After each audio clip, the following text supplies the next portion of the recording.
tantas outras iniciativas, né? Então é muito bacana e é muito prazeroso escutar sempre o João, né? Então o João vai ter uma fala mais introdutória, né, sobre como, né, o que é uma startup, como investir em startups, né, de uma maneira mais ampla.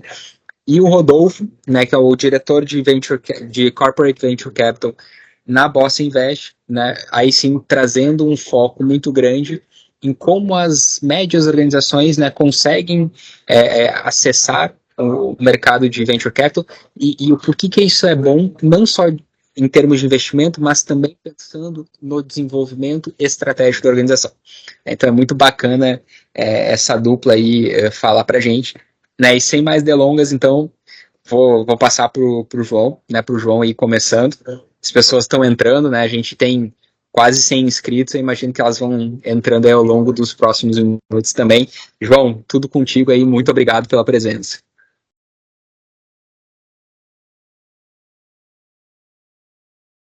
Eu acho que tu está no O mudo. João tá no mudo. É, esqueci de clicar. Não vai dizer que é a idade, né? Porque não é a idade, né? Tô novinho ainda.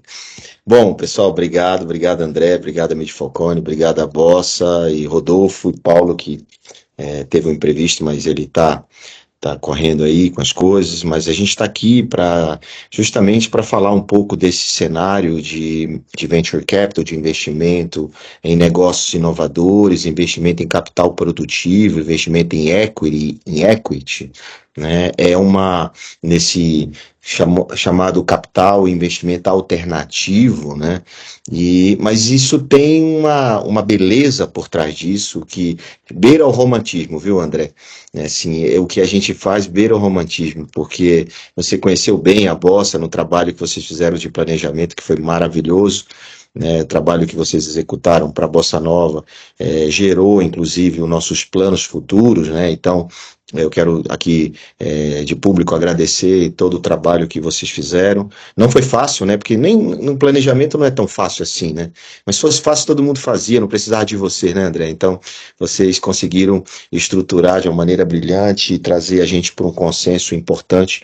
Numa corporação é assim, né? São mundos, países, estados, municípios diferentes, e vocês conseguem, de uma maneira brilhante, trazer todo mundo para a mesma linha de raciocínio, lógica e visão.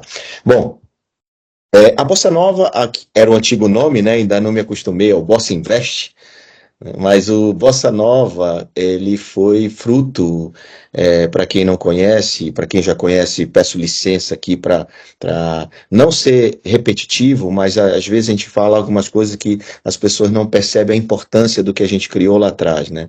O mercado brasileiro, quando a gente pensou na Bossa Nova, ele não existia o estágio chamado de pré-seed, que é um estágio depois do investimento anjo. O investimento anjo, para quem não sabe, é o primeiro cheque primeiro, segundo cheque ali que uma empresa nova, com sua ideia na cabeça, com a sua ideação, sua vontade de fazer acontecer, ela tem, né? Então, no Brasil tinha investidores anjo, poucos, e tinham investidores mais parrudos, cheques de 10 milhões, 5 milhões, que a gente chama de série A. Série A, Série B, Série C. Mas não tinha no Brasil uma empresa de investimento, uma casa de investimento focada nesse estágio que é ali quando ele está no meio da piscina, sabe? Ele está ali passando do anjo, entrando ali, ficando uma empresa mais amadurecendo. E como eu tinha uma experiência com anjo, fazendo investimento anjo na física, e o Pierre, que foi também cofundador na Bossa, também tinha um pouco essa experiência, a gente juntou o portfólio e com a ideia de aumentar o acesso, ou democratizar o acesso ao capital, para levar essa possibilidade para mais e mais empresas pelo Brasil todo. A gente pensou na Bossa não só para São Paulo, para ter uma venture capital da Faria Lima, mas pensou na Bossa para ela efetivamente ajudar quem mais precisava, que era aqueles empreendedores de outros estados, de outras cidades que não tinham, né, não tinham acesso a esse capital. Então, a Bossa nasceu com esse sonho, um sonho grande, de levar esse capital para mais e mais oportunidades, e também nós, né, como investidores, queríamos ter acesso a uma oportunidade antes de todo mundo, né? Então, assim, os empreendedores achando que a gente estava fazendo um negócio muito bom para eles e a gente achando que eles estavam fazendo um negócio muito bom para a gente. Então, esse match, essa vontade bilateral, ela foi fundamental para o sucesso da Bossa, o sucesso que a Bossa tem hoje, desses 8 anos, né? E essa foi a primeira grande virada, a primeira construção do projeto. A segunda grande virada foi quando veio o Rodolfo e o Grupo BMG, né? Ou seja, quando o Grupo BMG entrou para estruturar, junto com o Rodolfo, né? Veio um relacionamento meio de Rodolfo primeiro, depois veio o Grupo BMG. A gente veio, eles entraram para estruturar aquele nosso sonho. Sabe, esse sonho que eu acabei de contar, essa junção desses dois investidores anjo, que sem nenhuma, muito pouca estrutura física, estrutura, digamos, organizacional, técnica, organizacional. Eram dois sonhadores, dois não tão jovens, mas dois investidores anjo na física. E aí montamos a Bossa, e aí o Grupo BMG veio. Foi nesse momento que o Grupo BMG entrou, 2016 para 2017, né, que a gente começou a se transformar no que a gente é hoje. Um trabalho... João, Oi, Rodolfo. você me permite contar um segredo aqui? Acho que para exemplificar muito esse que você falou, o termo que a gente usou na época eram dois aviões, dois jatinhos, João Kepler e Pierre, que não tinham um aeroporto com mecânico, com querosene, etc. Operador de voo, operador de voo, não tinha nem operador de voo. Exatamente. Contar esse segredo aí pra galera. Bom, mas é verdade, assim, a gente pedia autorização da torre, né, eu posso pousar, posso levantar voo, e aí o BMG trouxe isso pra gente, essa sensação de aeroporto, né, de ter a estrutura, dinheiro escutando a conversa, né, como diz a história. E de maneira bem simples e resumida, foi isso que fez o que a Bossa é hoje, porque foi um conjunto, foi um complemento, né, de vontade misturado com organização, com estrutura. O BMG naquela época estava com um processo de reestruturação toda de sua governança, seu compliance, então a gente entrou um pouco nesse momento do BMG, e aí crescemos junto. Eu digo que hoje o BMG é muito mais arrojado e eu sou muito mais precavido.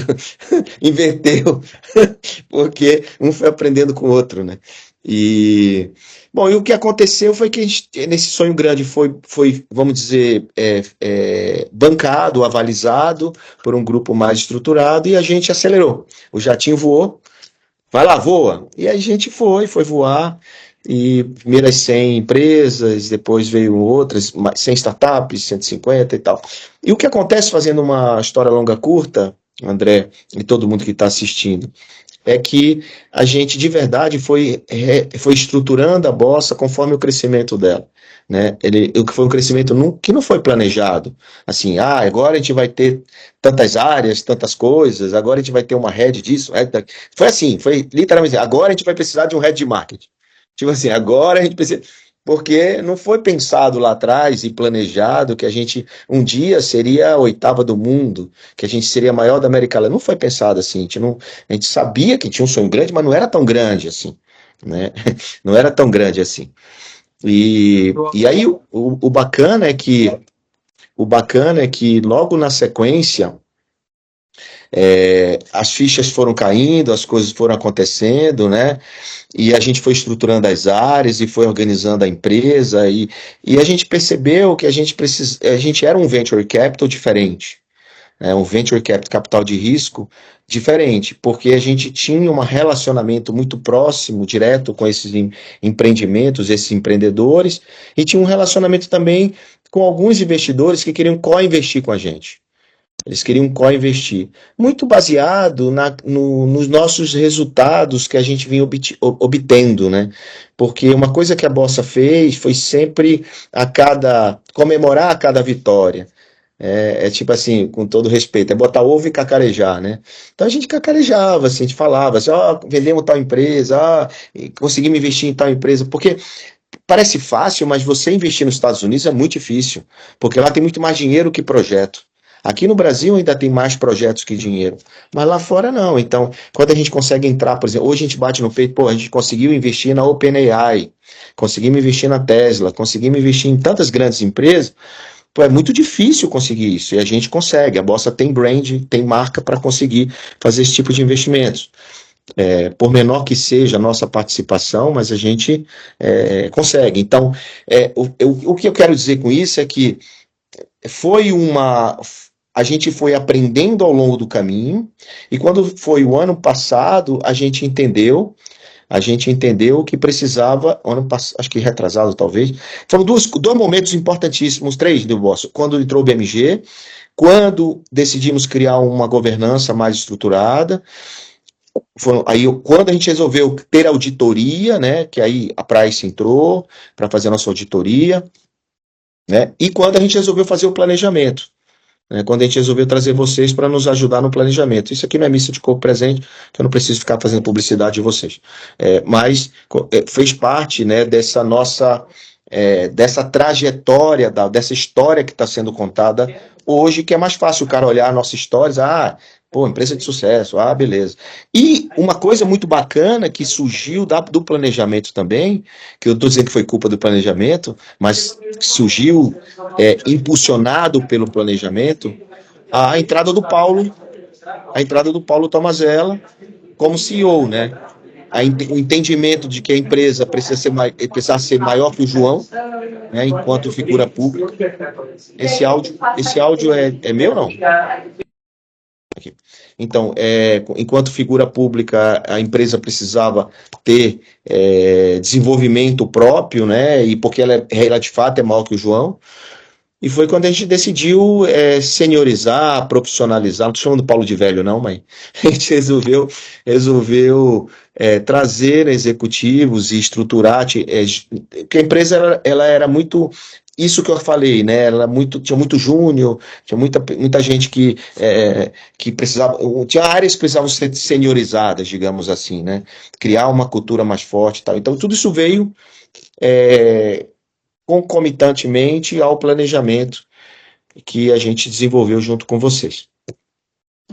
Bom, e conta mais pra gente, assim, na tua visão, né, e obviamente o Rodolfo vai também exemplificar, mas na tua experiência ao longo aí de mais de 10, 15 anos, né, investindo em startups, né, o que faz uma startup diferencial e como é que a gente junta a garra, a inovação de uma startup com uma empresa que já é tradicional no mercado e traz exemplos de como elas podem se conectar, né, para uma ajudar a outra.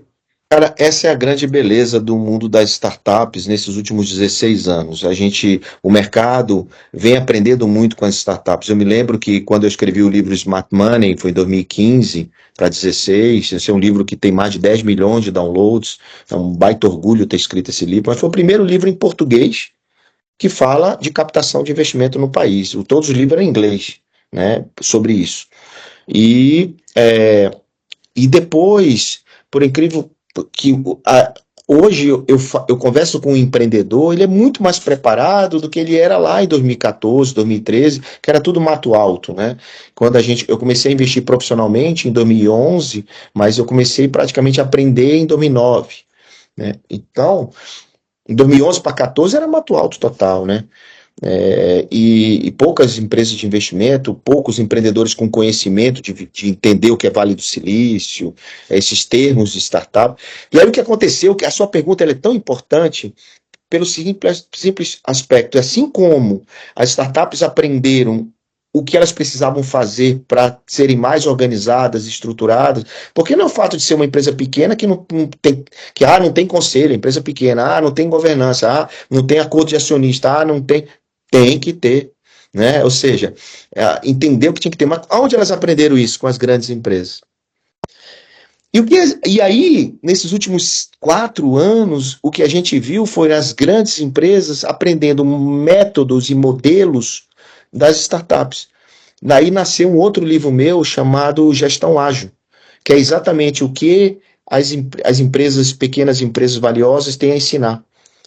né, seja na gestão ágil, seja nos modelos de negócios, assinatura, digital e aquelas coisas todas, elas ensinaram absurdamente o mercado, que a gente chama de nova economia, porque a gente hoje vive uma nova economia, a gente hoje vive possibilidade dessas empresas terem novas fontes de receita, novos canais, motor de crescimento, camada de serviço, plataforma de negócio, tudo isso foi aprendido no modelo startup de ser. Não foi o modelo tradicional que ensinou, foi o modelo de empresas jovens, modernas, ágeis, inovadoras, digitais que ensinou o mercado tradicional.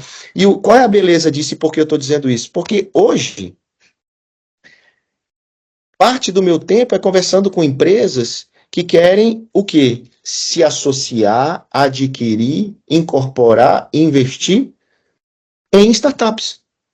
Porque elas precisam ser ágeis. Então, por exemplo, muito mais fácil uma empresa criar uma linha de negócio trazendo uma startup para perto, para dentro, do que ela construir do zero um sistema, uma burocracia gigante, um processo gigante. Eu vou te dar um exemplo. A gente vendeu uma startup nossa para Renner, lojas Renner, né? Uma startup de roupa usada. O que tem a ver roupa usada com roupa nova da Renner? Aparentemente nada. Mas é uma linha da economia circular que tem tudo a ver se você sobe seu nível de consciência empresarial, se você sobe sua mentalidade, se você sobe, olha como drone, você não está olhando o seu negócio só ali, você está olhando as oportunidades em torno do seu negócio. E esse ecossistema foi ensinado pelo mundo das startups. E hoje empresas, não estou dando um exemplo da Renner, mas tem várias, né, que hoje adquire startup, contrata startup, ou monta suas áreas de corporate venture capital, né, que é esse nome bonito, corporate, que o Rodolfo vai falar aí pra gente, corporate venture capital, mas simplesmente o que eu posso fazer para maximizar meus resultados, trazendo para perto de mim esses jovens, ou até não tão jovens, porque nossa idade média é 42 anos de startup. Então não são jovens em garagem. Esquece isso. João, não sei o que é startup. Cara, tu sabe, tu usa a ferramenta Zoom, WhatsApp, Waze, Instagram, tudo isso ou foi uma startup. Então a gente hoje vive essa beleza, que é essa convergência de interesses, de oportunidades, que as startups nos ensinaram e que hoje as grandes empresas e as empresas que estão fazendo isso entenderam que não é só montar uma área de inovação. A área de inovação foi muito ridicularizada com a área de descompressão. Pembolim, puff, não sei o que, era a área de inovação. Cara, não é isso. A área de inovação é quais são os problemas que eu tenho e quem pode me ajudar a resolver os meus problemas. Quem melhor pode resolver problema, se não uma empresa que nasceu para resolver problema, que é uma startup. Qual é a essência de uma startup? Resolver problema. De quem? Dela? Não, dos outros. Dos clientes. Quem são os clientes? As empresas. Então, as empresas, elas têm demandas e elas podem comprar uma empresa, investir numa empresa, ela pode contratar aquele talento que ela não encontra no mercado através de uma startup, ela pode ter um software que ela não consegue desenvolver no mercado através de uma startup. Então, assim, tem várias formas, e aí o Rodolfo, que é o especialista no assunto, vai nos explicar e nos ensinar de que forma a gente pode ajudar essas empresas, através das startups, a criar as suas áreas de investimento ou de relacionamento, digamos assim, com essas empresas ágeis e modernas. Agora, claro, óbvio, que a gente sabe que essas empresas carecem de muitas outras coisas, que é o nosso papel fazer, né? Ajudar essas pequenas empresas a crescerem e a chegar lá. Magnífico, e dá para entender muito bem o papel de cada um, e acho que tem um casamento perfeito aí. Antes de começar com o Rodolfo, como é que a gente lida com diferenças culturais, né, de uma mentalidade empreendedora talvez mais tradicional e daquela garra de setup? E se tu fosse CEO, né, de uma empresa que quer olhar para o mundo e nunca olhou para o mundo de startups, qual é o primeiro passo? E aí depois a gente já emenda com o Rodolfo. Olha, a maior questão e a grande questão numa incorporação de uma startup é exatamente a cultura, e esse é o principal ponto de atenção que um modelo como esse que a gente criou na Bossa Nova ajuda, né? que é esse soft landing, essa incorporação, essa possibilidade de investir primeiro para conhecer o fundador, para entender através de um plano se a gente entrega a primeira tecnologia ou se vai ser um motor 2 e não um motor 1, se a gente vai trazer o time ou não. Então, essa transição ela é a maior preocupação, mas ela não é um problema, assim, ela é uma preocupação. Ou seja, tem como resolver, que senão ninguém investia em startup, senão ninguém trazia para dentro as startups. E a gente aprendeu a fazer isso, né? E as empresas, muitas empresas aprenderam a fazer isso. De novo, eu estava semana passada no Brasil Week em Nova York, várias empresas estavam lá e disseram, João, puxa, eu queria olhar teu portfólio, porque eu estou com um problema na minha esteira industrial, sei lá de quê. Eu estou precisando de uma ferramenta de antecipação de recebível. Sabe, os caras olham a Bossa hoje como um aquário cheio de peixinhos e de soluções, tipo o cinto do Batman, sabe? De mil utilidades. Eu tenho essa ferramenta, eu tenho essa. E é verdade. A Bossa se transformou nesse cinto de utilidades, de várias oportunidades de startups que resolvem problemas para todo tipo de empresa. Então, essa é a sua primeira dúvida é sobre cultura. Sim, mas tem como ajustar e tem um roadmap para fazer essa integração. Qual foi a sua segunda pergunta? Então, tu acabou respondendo também, né? Pô, como é que eu começo? Então, acho que a primeira questão é ter uma mente aberta, pelo que eu entendi, e listar tudo que eu tenho de problema e ver como é que eu posso resolver. Né? Exatamente. E também, né, tentar primeiro, se for possível, tentar primeiro, se for só investimento, né, se for, por exemplo, um hospital, vai trazer uma health tech, uma empresa, uma startup de saúde, ele pode criar uma POC, ele pode criar uma forma de testar, de validar antes de efetivar. Então, e também ele pode criar um programa, né? Um programa que esse programa vai fazendo essa adaptação e vai fazendo os investimentos, que a gente chama um termo técnico, não quero falar termo técnico aqui, por tranches, né? A gente vai trancheando, ou seja, por gatilhos de resultado, e vamos fazendo essa aproximação e trazendo esse empreendedor por partes, que é exatamente uma das formas que a gente criou na Bossa Nova, que o Rodolfo é o head da operação, é o diretor que cuida disso, que consegue, né, fazer esse D para de ponto A para o ponto B de uma maneira muito suave e tranquila, e desenvolver esse modelo. Mas também a gente tem um modelo que não é soft land, a gente também tem um modelo assim, eu já estou pronto, quero ir lá, quero investir, cadê teu portfólio, o que é que tem de demanda aqui, vamos lá e vamos fazer, ou não, eu quero só contratar serviço. Tá bom, tudo bem. Né? O que uma empresa pequena quer? Clientes. Qual é o melhor dinheiro para a empresa?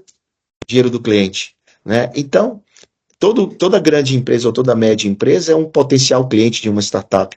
E vice-versa, porque um precisa do outro. E amanhã a gente não vai falar isso é uma startup. Nós estamos falando da nova economia. Tem empresa grande que hoje parece uma startup, porque ela vive a nova economia de mentalidade, respira e faz todo o processo funcionar. Quer ver um exemplo simples de que as startups ensinaram absurdamente o mercado corporativo? Stock option. Mas quem nasceu primeiro? Cara, stock option já é padrão no mundo das startups. Equity já é padrão no mundo das startups. Swap de ações, transações de um incorporar o outro, já acontece demais no mundo da startup. E hoje a gente vê isso absurdamente no mundo de grande empresa. O que a gente via no mundo das médias e grandes empresas? M&A. Era só a forma. O que a gente via no mundo das médias empresas para expansão, André? Franquia, expansão através de uma nova unidade, sociedade local, licenciamento, vai. Só que tem 22 maneiras de expansão que as grandes empresas não olham, que as startups olham. 22, eu falei 4. Então, assim, quem ensinou isso? As startups. Não é o João, não é ninguém, são as startups. É bacana que tem como começar também pequeno, testando, né, João? Não precisa também... Se a empresa é um pouco mais conservadora, talvez, testa um pouquinho aqui, faz uma POC ali, né? Enfim, eu acho que tem uma série de possibilidades que nos permitem testar coisas, né? E acho que a grande questão da nova economia também é testar, errar rápido, né? E no meio desse caminho aprender e gerar novos produtos, novos mercados, né? Então é muito bacana e legal demais. Vou passar, né, Rodolfo? Eu tô passando os slides, só vai me dando um sinalzinho aí, e aí a gente vai também trocando entre nós três aqui a discussão, tá? Beleza, André. Eu achei que eu ia conseguir falar antes do João Kepler, porque falar dele depois dele é difícil demais. Então, não reparem a diferença. Bom, pessoal, boa tarde aí para todos. Obrigado, André. Obrigado, João. Satisfação muito grande. Como o João falou, o nosso planejamento aí em conjunto foi super legal, super profissional. Abriu muito a cabeça nossa aqui para algumas coisas. E começar primeiro me apresentando, né? Sou Rodolfo Santos, diretor de Corporate Venture Capital da Bossa Invest. Trabalhei minha vida inteira em grandes empresas, sou originalmente do mundo corporativo e acabei mergulhando aí no mundo de inovação no BMG em 2015, né? Onde eu vim para poder ser o responsável pelo Corporate Venture Capital do grupo BMG. Eu vou contar um pouco da história, mas fizemos algumas coisas erradas no início, né? Como sempre, aprendendo, errando rápido e aprendendo. E tive a oportunidade de conhecer o João Kepler lá em 2016, que antes do BMG virar sócio da Bossa, me ajudou muito aqui na decisão dos investimentos, que é alguns desafios que eu vou mostrar nessa apresentação também. E desde 2017 estou na Bossa, junto com o João, lá no início com o Pierre e agora com o Paulo, e todo o time aqui para a gente poder continuar o trabalho brilhante que foi começado lá pelo João e pelo Pierre lá atrás. Bom, André e a todos, né? Eu gosto de começar muito mostrando esse slide, parece um pouco clichê, mas eu acho legal a gente começar falando disso. O que essas empresas que estão na tela aí têm de comum? Além de serem empresas de tech, além de serem 6 das 7 maiores empresas do mundo hoje, elas desde o início nasceram, né, como empresas de tecnologia, nasceram como startups e continuam se relacionando com startups. Pode passar, André, por favor. Então, nesse slide a gente tem hoje os investimentos e as aquisições realizadas tanto por Microsoft, Apple, pela Google, pela Amazon, Meta e Nvidia. Então, quando a gente olha e analisa o que esses 6 players fizeram até hoje com relacionamento em startup, pode passar mais um, por favor, André. Juntos, eles fizeram mais de 1.678 investimentos e mais de 875 aquisições de novas empresas. Ou seja, como o João falou lá atrás, investindo na empresa quando ela está lá no início, apoiando, ajudando essa empresa a crescer, ou vendendo depois para o mercado, ou adquirindo essas startups, mas depois de uma POC, de um MVP, de um teste, junto com a grande empresa para fazer essas aquisições. Pode passar mais um, André, por favor. E incorporando também muita tecnologia, muitas novas soluções, né, Rodolfo? É impressionante como, né, a gente vê casos da Microsoft vendo pequenas startups, convida para o ecossistema, daqui a pouco já coloca lá um produto em conjunto com o Office, né? Então é muito bacana, assim, a maneira como elas trabalham, né? Resolvendo dores internas, criando novos produtos, comprando possíveis concorrentes. Então, é uma maneira bem eficiente que prova, né? Essas empresas não estão no topo do mundo à toa, né? E o mais legal de tudo é que elas fizeram isso até aqui e continuam fazendo, né? Eu gosto de trazer muito esses exemplos. Por exemplo, a Amazon cria fundo bilionário para investir em startups de logística. Poxa, logística e supply chain é o core business da Amazon. Mas ela quer trazer novas startups, novas soluções para aprender com essas startups também e eventualmente criar novos produtos e trazer novas tecnologias para a própria Amazon. Apple planeja investir 1 bi em empresas de investimento em tecnologia. Microsoft, Nvidia. Então, todos continuam fazendo isso e passa mais o slide. E uma coisa que no Brasil a gente não tem muito dessa cultura, mas no mercado de startup é muito salutar, que além de se relacionar com as startups, eles se relacionam juntos em algumas startups.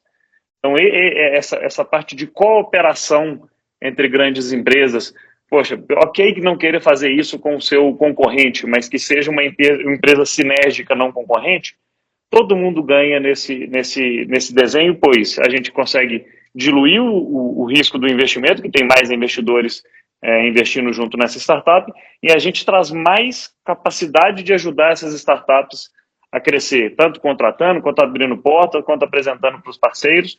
Então, é um modelo que eu vou falar um pouco mais na frente também, que é muito interessante e que a gente consegue gerar valor muito, tanto para a startup quanto para os investidores que vão fazer esse valuation dessas startups crescerem. Pode passar, André.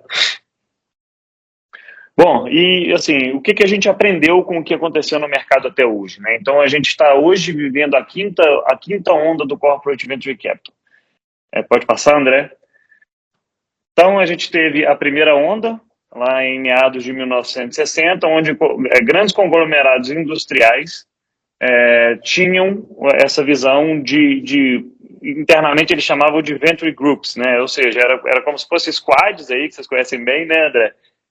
Dentro das empresas, com o objetivo de estudar aquisições, joint ventures, plantas piloto, que seria a nossa POC aqui, né? E aquisição de talentos, novos inventores para dentro da grande empresa. Então, com uma visão muito mais de dores internas, vamos dizer assim, do que de investimento em si. Pode passar, por favor, André. E aí a gente teve uma segunda onda, aí na década de 70, onde teve uma flexibilização de investimento dos fundos de pensão nos Estados Unidos. E aí já teve um movimento ao contrário, né? Então, o interesse de investimento em novas empresas era muito financeiro e não de dores internas, né? De inovação interna, vamos dizer assim. E aí foram onde começaram a surgir as grandes empresas de tecnologia e o início do próprio Vale do Silício, né? Então, aproveitando esses benefícios fiscais, aí, benefício financeiro dessa flexibilização dos investimentos de fundos de pensão, surgiu essa segunda onda. Pode passar, André. A terceira onda aí no final dos anos 90, né, com o início da internet, das empresas .com, também aumentou muito esse interesse por corporate venture capital, e as empresas elas foram atraídas muito mais por FOMO, né? O João gosta muito de falar essa palavra, eu também quis simplificar o máximo possível aqui, mas essa palavra acho que é importante todo mundo entender. Então, fear of missing out. Então, é o medo de estar fora do game, né? Poxa, tá todo mundo fazendo, eu quero fazer também para não ficar fora do jogo. Então, não queria perder esse movimento. E essa foi uma onda que sofreu bastante com a bolha da internet dos anos 2000. Então, teve muito a chegada das empresas .com e a gente teve o problema da bolha lá nos anos 2000. Pode passar, por favor, para a quarta onda. Então, aí na quarta onda já veio o conceito de inovação aberta. Então, quando as empresas não focavam muito no retorno financeiro, e sim de trazer algo estratégico para a empresa em termos de inovação aberta, inovação de melhorias internas, etc. E começam a surgir também os veículos estruturados para executar esses investimentos com estruturas melhores, com mais governança, enfim, mas não dando foco no retorno financeiro. Pode passar, André? E aí, o que a gente tem para essa quinta onda, né? O que a gente aprendeu olhando para trás com todas essas ondas que a gente já viveu? O que tem de interesse nesse negócio? A gente tem uma visão financeira do mercado de capitais e a gente também tem a inovação aberta para trazer tecnologia e inovação para as empresas. Então, o que aconteceu? Um novo conceito de corporate venture capital para essa quinta onda é a gente juntar esses dois interesses em um único veículo e ajudando as empresas aí. Eu gosto de dar muito exemplo quando eu falo aqui sobre essa questão de inovação aberta em investimentos. O banco BMG foi um dos primeiros clientes de uma empresa chamada Conductor, que hoje chama DOC. Teve a oportunidade de investir na Conductor lá atrás, não investiu, ajudou a Conductor a crescer como um cliente, e hoje a Conductor virou uma gigante e o BMG perdeu essa oportunidade de investir neles lá atrás e fazer era coisa de investir pouco dinheiro e fazer tudo que o BMG fez, ajudando a Conductor nesse tempo, e hoje está um gigante aí no mercado financeiro do Brasil. Pode passar, André? Então, o que temos, né, nessa quinta onda, né? Por volta de 2010, as empresas inserindo aí o CVC como estratégia de inovação e de investimento, né? Então, os veículos de investimento de CVC passam a entregar o núcleo estratégico de inovação das empresas, e isso transborda, né, tanto para conselho das empresas, então se tornou um braço importante de estratégia de crescimento nas empresas, e é onde a gente está hoje. E o mais interessante disso tudo é a gente olhar para trás, ver tudo que deu certo, ver tudo que deu errado e tentar montar um modelo onde a gente consiga aprender com os erros que foram cometidos lá atrás e a gente não cometer esse erro. Como eu cometi aqui no BMG e o João conseguiu me colocar na rota novamente, que eu vou contar um pouco. Pode passar, André, por favor. Então, assim, por que criar um CVC, né? A gente tem algumas maneiras de olhar para um Corporate Venture Capital. A gente tem a possibilidade de trazer empresas para suprir, para resolver dores internas e também para agregar no nosso core business, né? Então, o que é isso? Se relacionar com empresas que possam resolver os desafios internos do dia a dia ou criar novos produtos / serviços para vender para os clientes atuais da empresa, né? Então, resolvendo dores e criando os novos produtos para vender para o mesmo cliente. A segunda parte, a criação de novos negócios, dentro do seu core business, trazer um novo produto ou um novo serviço para vender para esses mesmos clientes e também para outros clientes. Eu vou dar um pouco mais de exemplo disso melhor, mas é a gente trazer startups com produtos prontos, validados, que já estão vendendo no mercado, com o nosso white label de empresa, passando confiabilidade, e fazendo isso junto no mercado. A startup vai gostar disso, a empresa vai gostar disso, os clientes vão gostar disso, os investidores vão gostar disso. E uma terceira etapa que é olhando bem no futuro, né, a questão da disrupção. Então, relacionar com o mercado, visando enxergar novas soluções que não existem hoje e que podem mudar completamente a maneira de se fazer um negócio, assim como foram grandes cases aí de Kodak, de Blockbuster, de todos esses que a gente já conhece bem. Então, está perto disso. E todos eles, quando a gente fala de CVC, a gente fala todos esses conceitos baseado incrementado com o retorno financeiro do investimento. Então, a gente tem, na minha opinião, né, qual que é a mágica do Venture Capital? A soma do ganho financeiro com o investimento mais o ganho financeiro operacional. Então, aí não tem Selic que bate, não tem outro tipo de investimento que bate, como o João fala, investir na economia real, né? E trazendo alguns exemplos de dentro do Brasil, né? Então, falando aí de novos negócios, Porto Seguro investe na Plugify, que é uma empresa de aluguel de computador. Então, o que tem isso a ver com o business em si, o core business da Porto Seguro? Nada, mas ele tem ali os clientes dele que tinham essa dor e ele investiu numa startup para poder suprir essa dor e criou um novo produto. Falando um pouco aí de core business, né? A Ambev investe na Mercafácil, que é um RP para mercados e mini mercados. Poxa, a Ambev já tem relacionamento com esses mercados e mini mercados. Por que não, além de vender lá a cerveja para esses estabelecimentos, por que não ajudá-los e vender um RP junto com a marca Ambev para esses varejistas?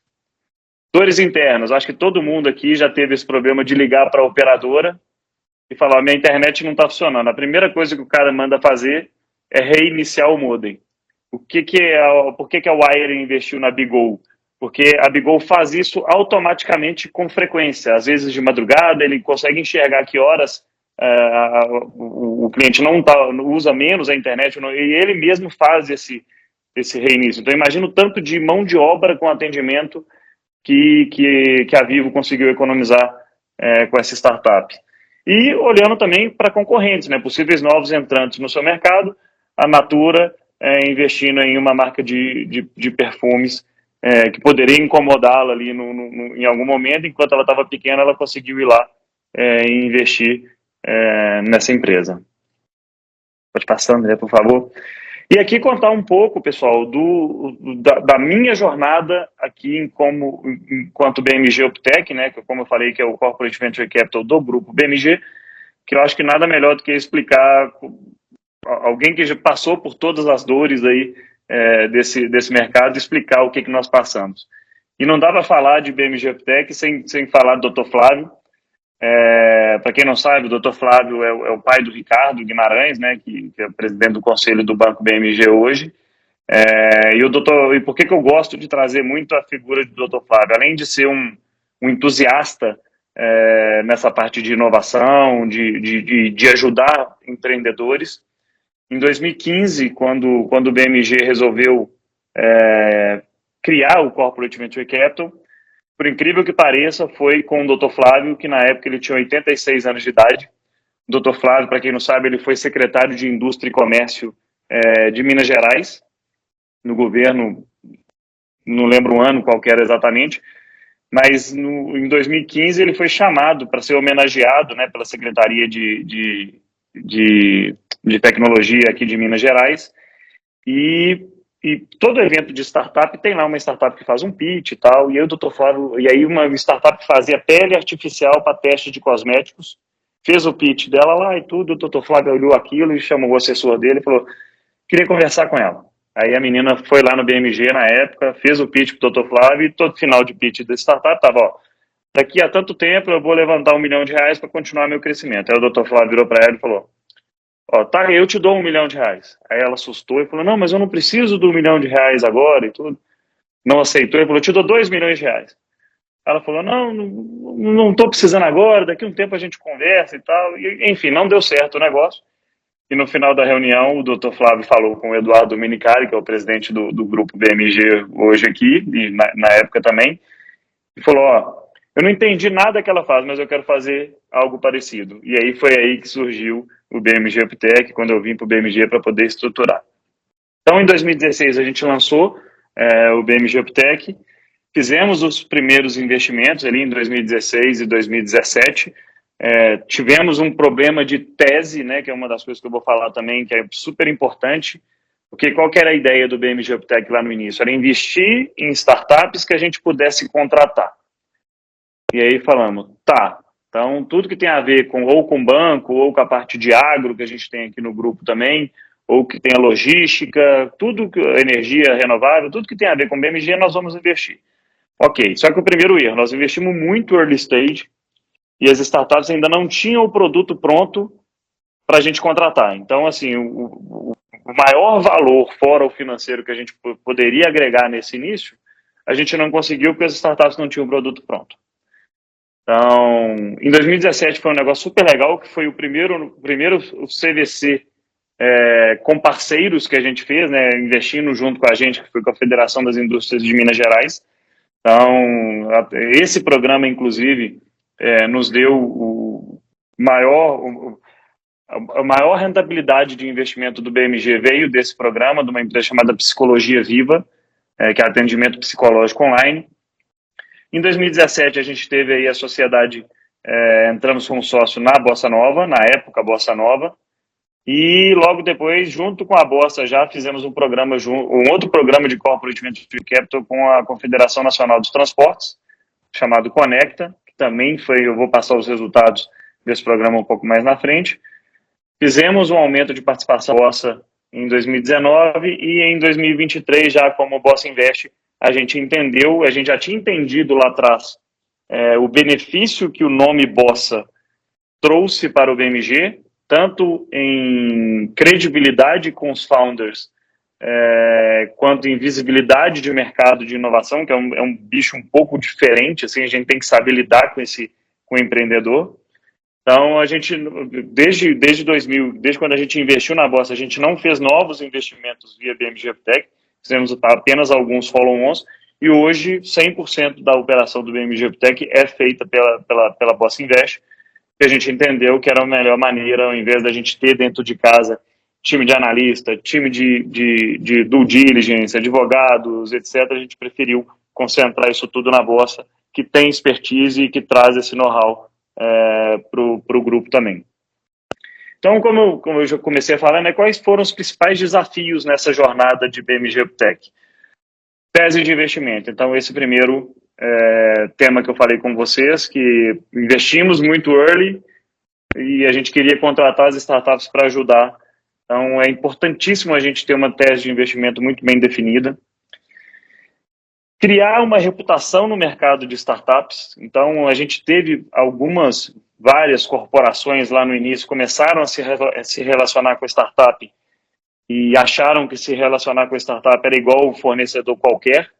Então, tiveram muitas empresas que fizeram coisas erradas lá atrás e, em um certo momento, as startups elas ficaram um pouco com um pé atrás com grandes empresas, né? Toda vez que uma grande empresa chegava para conversar com as startups, elas ficavam meio receiosas, né? Ali o título saiu, mas o que é isso aqui, né? A gente tem um time de Venture Capital, né? Expertise em Venture Capital. Por quê? Não é um business plan que a gente avalia nesse negócio, a gente avalia principalmente o empreendedor, principalmente no estágio que a gente investe. Então, quem vai fazer esse negócio virar é o empreendedor. Então, a gente precisa de um time especializado em startup, em negociação. O contrato é completamente diferente de um contrato com um fornecedor. A parte de diligência, a gente já sabe quais riscos a gente pode correr normalmente em uma due diligence, né? Então, a gente já sabe o que pode dar certo, o que pode dar errado, pela expertise que a gente tem. E, como o João falou lá no início também, importantíssimo ter uma cultura de inovação interna, envolvendo desde a presidência da empresa, desde o conselho até o estagiário. Eu vou citar um exemplo, é um mau exemplo que a gente teve dentro do BMG, mas a gente aprendeu isso muito rápido também. E qual que foi, né? A gente fez um evento de apresentação de startups para o board do BMG, e várias startups se apresentaram e tudo, e uma específica na área jurídica, o presidente gostou, o diretor jurídico gostou, todo mundo gostou, e por um acaso era investida da Bossa na época, ou seja, tinha dinheiro do acionista na startup, e o diretor jurídico, quero contratar essa startup. Na hora que chegou na equipe de gestão, a equipe de gestão olhou para aquilo e falou, opa, meu chefe tá mandando alguma coisa aqui para eu fazer que vai fazer melhor, mais rápido, mais barato do que eu. A primeira resposta que eles deram foi, estamos fazendo isso internamente, não precisa contratar essa startup. E aí passou um mês, a founder me ligou na época e falou, então, Rodolfo, o escritório jurídico que presta serviço para o BMG está querendo me contratar para prestar o serviço para o BMG. Então, o que é isso no final do dia? É o ser humano, o gestor, que está ali na ponta, que não fez parte do processo decisório de trazer aquela startup para o processo dela. E a primeira reação do ser humano, né, quando está com medo, receioso, é falar não. Então, o que a gente fez? Né? Um case muito interessante que a gente tem com a CNT nesse sentido, é que a gente, dentre uma das coisas que a gente fez junto com a CNT, foi um processo de capacitação dentro da Fundação Dom Cabral. E aí, o que a gente fez? E aí, no início, era focado nos empreendedores. A gente dá o banho de loja nos empreendedores, na parte mais acadêmica, junto com a parte mais de inovação da Bossa. E o que a gente fez? A gente convidou os gestores das empresas também para poder fazer o curso. Então, acho que qualquer um de nós aqui, se a empresa quiser pagar um curso da Fundação Dom Cabral para a gente, todos nós vamos querer ir.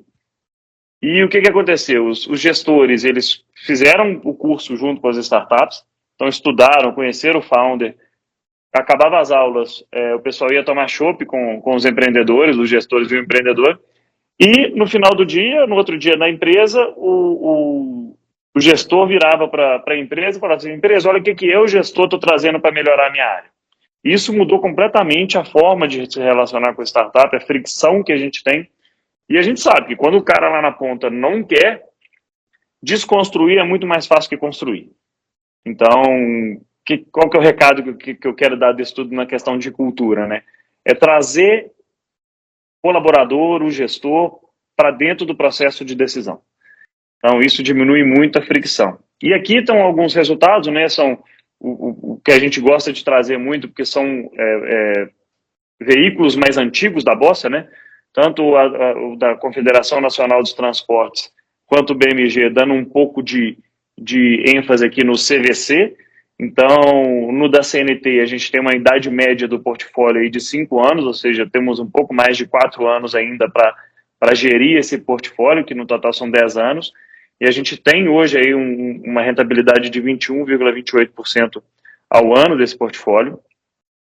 A idade média do portfólio do BMG Optec, 5,35 anos, e a gente tem aí uma rentabilidade de 36,51%.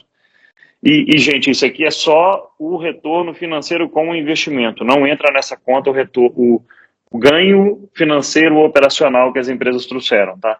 É exclusivamente financeiro.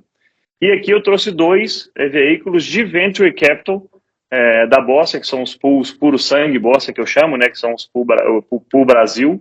Então, hoje a gente está no pool Brasil 9, mas se a gente pegar um pouco da média aí do pool Brasil 1 até o pool Brasil 7, a gente tem uma idade média de 7,6 anos dos investimentos e que nos traz uma rentabilidade de 27,3% ao ano.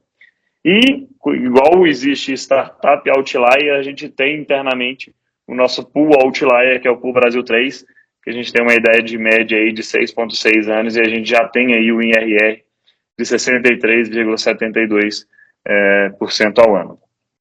Pode passar, André, por favor. E quais são os passos, né, para a gente criar um veículo de CVC, assim, de uma maneira bem simples? O modelo em si ele é muito fácil, ele é muito tranquilo de se criar um veículo, mas a gente tem que ter algumas coisas muito claras, né? Então, acho que a parte mais interna aí das empresas questão de estratégia. Então, tese de investimento, qual o valor nós vamos ter disponível para fazer os investimentos, o tipo de veículo, se vai ser um veículo, uma SCP ou se vai ser um FIP, a estratégia de investimento. Então, isso tudo muito claro dentro da empresa, porque isso tudo vai trazer também a cultura para poder fazer isso funcionar melhor. A gente tem a parte de contratação, né, definição da gestora que vai tocar esse veículo, e a gestora vai ajudar na questão da revisão de tese de investimento, de estratégia, etc. E aí, dependendo do veículo que foi escolhido, a gente vai ter ou o regulamento, se for um FIP, ou um contrato social e um acordo de sócios, se for uma SCP, olhar toda a regulação que envolve aquilo ali. E um ponto importante, né, de não fazer isso internamente na empresa é que através da criação desses veículos a gente consegue fazer uma blindagem patrimonial da empresa, né? Então, se por um acaso a empresa quebrar e tiver débitos trabalhistas ou criminais ou qualquer coisa, qualquer passivo que essa startup deixar, esse tipo de veículo blinda completamente a empresa e não tendo problema a não ser o risco financeiro, né, que está correndo. Nenhum outro risco a gente vai para a empresa caso aconteça alguma coisa. Isso tudo definido, vamos ao mercado, né, publicar, principalmente para o mercado de startups e também para o mercado em geral, que, poxa, temos uma empresa XYZ junto com a Bossa Nova, buscamos startups nesse estágio, com essa tese de investimento, para a gente poder atrair essas empresas, né, empresa junto com Bossa, atrair startups, e a partir daí a gente já começa a analisar startups e aí a gente efetivamente tem o início do veículo, que é quando a gente apresenta para o comitê de investimento, sendo aprovado a gente faz o contrato com a startup, toda a gestão ao longo de 10 anos e aí vira o processo realmente de gestão do veículo. Pode passar, André, por favor.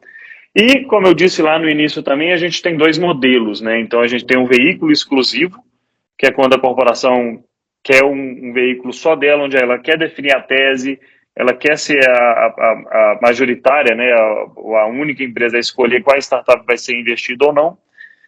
E temos também o veículo de co-investimento, que eu particularmente gosto bastante, que é quando a gente traz aí de 3 a 4 empresas não concorrentes e sinérgicas para a gente poder dar mais oportunidade. Primeiro, como eu disse lá no início, né, diluir o risco do investimento e também trazer mais oportunidades para a startup, e principalmente tendo sinergia entre essas empresas.